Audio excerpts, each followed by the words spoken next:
Global ranking নিয়ে আসলে আমার নিজস্ব কিছু ভাবনা আছে, কিংবা গ্লোবাল র্যাঙ্কিং এ মানে পৌঁছাতে পারলেই যে আমার বিশ্ববিদ্যালয় সামনের দিকে এগিয়ে গেল, বিষয়টা তা না। কারণ গ্লোবাল র্যাঙ্কিং এর অনেক কমার্শিয়াল এবং প্রমোশনাল পার্সপেক্টিভ আছে, এবং এই কমার্শিয়াল এবং প্রমোশনাল নিড থেকে গ্লোবাল র্যাঙ্কিং গুলো করে থাকে বিভিন্ন প্রাইভেট অর্গানাইজেশন। এবং এই গ্লোবাল র্যাঙ্কিং এর জন্য যে উপাদানগুলোকে সুনির্দিষ্ট করা হয়, সেটা আসলে বাংলাদেশের মতো দেশের জন্য উচ্চশিক্ষার মানদণ্ড নির্ধারণ করার ক্ষেত্রে পুরোপুরি উপযুক্ত না। বিশেষ করে আমরা যদি দেখি যে এমন কিছু এলিমেন্ট আছে, ফর এক্সাম্পল যে আপনার ফরেন টিচার্স, ফরেন স্টুডেন্টস, এখন এই ধরনের অবস্থা কিংবা ওই পর্যায়ে পৌঁছানোর জন্য আমাদের যে মৌলিক কিছু বৈশিষ্ট্য থাকা উচিত, সেই বৈশিষ্ট্যগুলো থাকাটা সুদূর পড়া হতো, খুব সহজে কিন্তু সম্ভব না। যার ফলে এইগুলা দিয়ে আসলে বিশ্ববিদ্যালয়কে বোঝাটাও আমার কাছে মনে হয় পূর্ণাঙ্গ চিত্রটা দেয় না বিশ্ববিদ্যালয়ের মানকে নিয়ে। কিন্তু গুরুত্বপূর্ণ হচ্ছে যে এটা ঠিক বিশ্ববিদ্যালয়ের মানগুলো যেখানে, বাংলাদেশের বিশ্ববিদ্যালয়ের মান যেখানে পৌঁছানোর কথা সেখানে আসলে পৌঁছাতে পারেনি, এই বিষয়ে কারোই দ্বিমত থাকার কথা না। এবং দিনের শেষে মান সামনের দিকে যাওয়ার চাইতে বরং বিশ্ববিদ্যালয়গুলো ফর সাম রিজনস, যেগুলো আমি নিশ্চিত যে আলোচনার মধ্য দিয়ে কিছুটা হয়তো আসবে, আমরা আসলে পেছনের দিকেই আছি।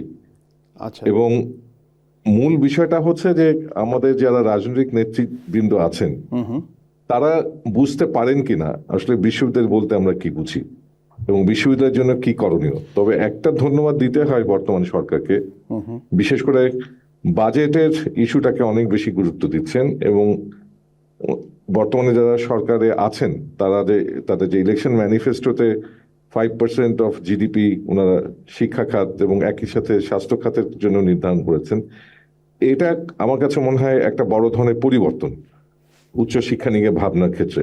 এখন মূল বিষয়টা হচ্ছে আমরা যেভাবে উচ্চশিক্ষাকে বোঝার চেষ্টা করছি, যে আলাপগুলো তুলছি, সেটাই একমাত্র আলাপ না, বাস্তবতাটা আরো জটিল। বিশেষ করে আমার যেহেতু কাজ করার সৌভাগ্য হয়েছে ইউনিভার্সিটি গ্র্যান্টস কমিশনে, তার মধ্য দিয়ে আমি একেবারে প্রত্যক্ষভাবে অনেক অভিজ্ঞতার মধ্য দিয়ে গেছি, যার মধ্যে কারণ আমার মনে হয়েছে আমরা যে আলাপগুলো করি এই আলাপগুলো জরুরি আলাপ ঠিকই, কিন্তু আসলে এই বাস্তবতাটা যেটা, বিশেষ করে আমি যদি গ্রাউন্ড রিয়ালিটির কথা বলি, সেটা আরো অনেক বেশি জটিল।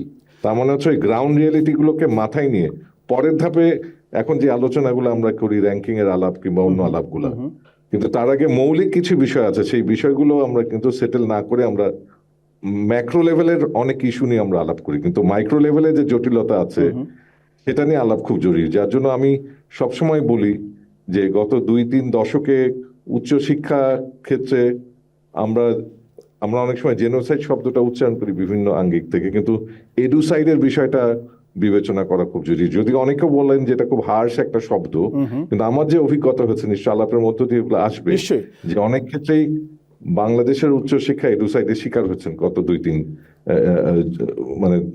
যুগ ধরে আর কি। ইউনিভার্সিটি গ্র্যান্টস কমিশনে আপনার যে অভিজ্ঞতা, সেটি আমরা আলোচনার ধারাবাহিকতা সেটি নিয়েও কথা বলবো, কিন্তু আপনি যে আপনার যে সূচনা বক্তব্য, সেখানে আপনি একটি গুরুত্বপূর্ণ বিষয়ের ইঙ্গিত করেছেন যে একটা বিশ্ববিদ্যালয়ের কাজ আসলে কি, লক্ষ্যটা আসলে কি। মানে আপনার দৃষ্টিতে যদি খুব ব্রিফলি আপনি বলেন, আমি ডক্টর নাজিয়া হোসেনের কাছে যাবার আগে, যে বিশ্ববিদ্যালয়ের আসলে লক্ষ্য কি হওয়া উচিত। মানে তাকে কি সমাজে চাকরির উপযোগী করে গড়ে তোলা, নাকি জ্ঞান ভিত্তিক একটা সমাজ তৈরি করার ক্ষেত্রে তার যে একটা দায়িত্ব, সেটার একটা সমন্বয়, কোনটা?